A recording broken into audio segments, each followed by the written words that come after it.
بسم اللہ الرحمن الرحیم۔ السلام علیکم عزیز طلبہ و طالبات، امید ہے کہ آپ خیریت سے ہوں گے۔ آسان اردو کی کلاس میں آپ کو خوش آمدید کہتے ہیں۔ ڈیئر اسٹوڈنٹس، آج ہم سبق پاکستان کی کہانی کے بارے میں پڑھائی کریں گے اور سیکھیں گے کہ پاکستان کی کہانی کیا ہے، مطلب یہ کہ پاکستان کو کیسے حاصل کیا، کیا کیا دشواریاں اور پریشانیوں کا سامنا کرنا پڑا ہمارے بزرگوں کو، اور پاکستان حاصل کرنے کے لیے کس کس رہنما نے اور کتنے لوگوں نے اکٹھے ہو کر جدوجہد کی تو سب نے بہت جدوجہد تھی، لیکن کچھ خاص رہنماؤں کی کوششوں کی وجہ سے ہمیں آج پاکستان جس میں ہم رہ رہے ہیں حاصل ہوا تھا۔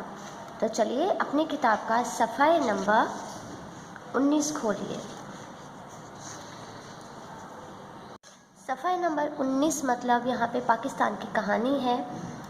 پاکستان کی کہانی بہت زیادہ عزم و ہمت، جدوجہد اور جانی اور مالی قربانیوں کی کہانی ہے۔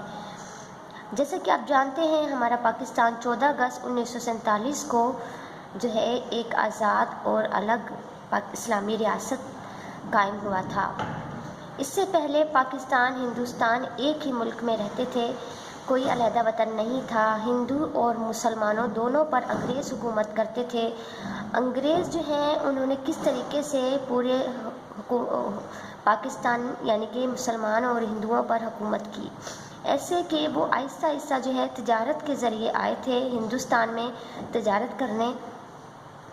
تو آہستہ آہستہ انہوں نے یہاں پہ اپنی فیکٹریاں بنائیں، اپنے کارخانے بنائے، اپنی رہائش گاہیں بنائیں، اور آہستہ آہستہ یہاں پر ہندوستان میں قبضہ کر لیا، اور پورے مسلمانوں اور ہندو وہ انگریزوں کے قبضے میں ہو گئے، ان کے غلام ہو گئے تھے، انہی کے مطابق زندگی گزارتے تھے، اپنی وہ غلامی کرواتے تھے، اور مسلمانوں کو ہندوؤں سے بھی بڑا کمتر سمجھتے تھے۔ مسلمانوں کو اچھی نوکریاں نہیں دیتے تھے، اچھے کاروبار کرنے نہیں دیتے تھے، ہر وقت کوئی نہ کوئی اذیت دیتے رہتے تھے، ہمیشہ انہیں پیچھے کرنے کی کوشش کرتے تھے۔ تو آج ہم یہ پڑھتے ہیں کہ پاکستان کی کہانی بہت عزم و ہمت کی ہے، جدوجہد کی ہے۔ ہمارا پاکستان 14 اگست 1947 کو قائد اعظم اور بہت سارے دوسرے مسلمان رہنما اور لوگوں کی جدوجہد کی وجہ سے وجود میں آیا۔ اس پر پہلے انگریزوں کی حکومت تھی۔ انگریز آئے تو تجارت کرنے تھے، مگر آہستہ آہستہ یہاں پر اپنی حکومت کر لی۔ 1857 میں مسلمانوں نے انگریزوں سے بیزار ہو کر ان کے خلاف جدوجہد کی۔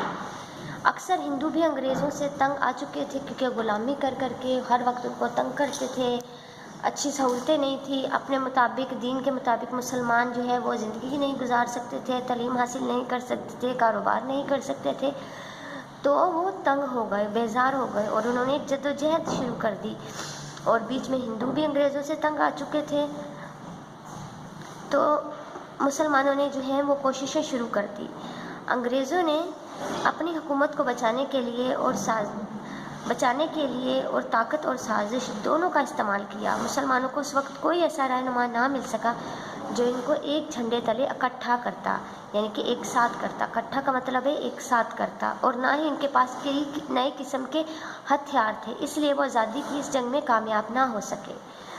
جنگ آزادی کے بعد انگریزوں نے ہندوؤں کو اپنے ساتھ ملا لیا۔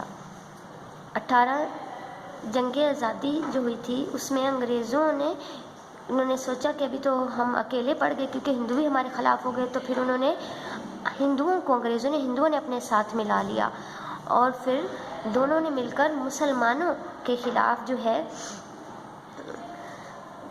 ان کو ستانا شروع کر دیا، اور مل کر ان کے خلاف ہو گئے۔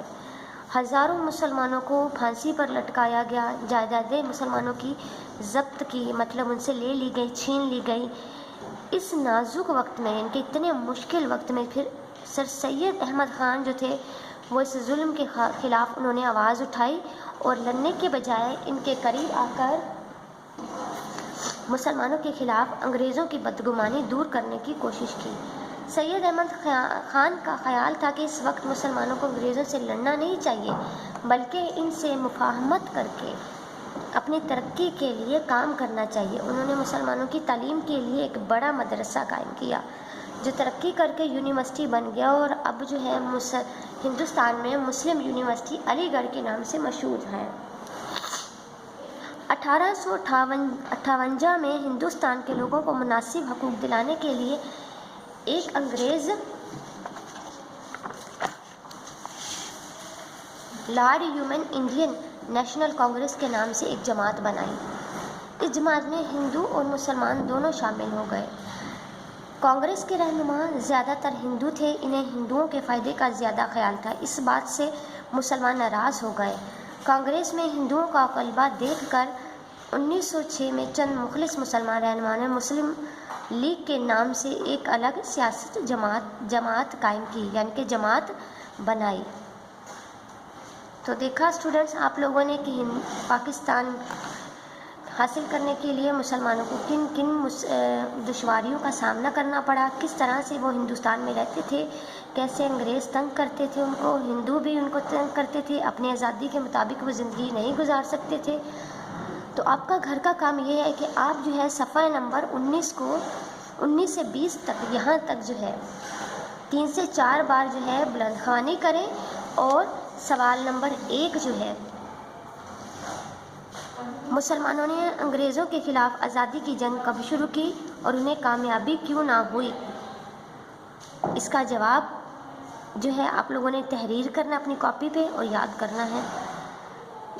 تحریر صرف کریں گے آپ، اس سوال کا جواب جو ہے وہ جو سبق دیا ہے اس کو 2-3 بار جو ہے آپ پڑھائی کریں گے، پھر اس میں جو ہے اس سوال کا جواب جو ہے وہ ڈھونڈ کے آپ لوگ کاپی پہ اپنی اچھی رائٹنگ میں لکھ کے ہمیں گروپ میں سینڈ کریں گے۔ سوال نمبر 2 بھی، جنگ آزادی کے بعد انگریزوں نے مسلمانوں کے ساتھ کیسا برتاؤ کیا، تو سوال نمبر الف اور سوال نمبر ب ان دونوں کے جوابات آپ لوگوں نے 2 سے 3 بار پڑھائی کرنی ہے صفحہ نمبر 19 سے 20 تک، اور ان دونوں کے جوابات اچھی رائٹنگ میں جو ہے اپنی کاپی پہ تحریر کر کے ہمیں گروپ میں سینڈ کرنے ہیں۔ ملتے ہیں اگلی کلاس میں، اللہ حافظ۔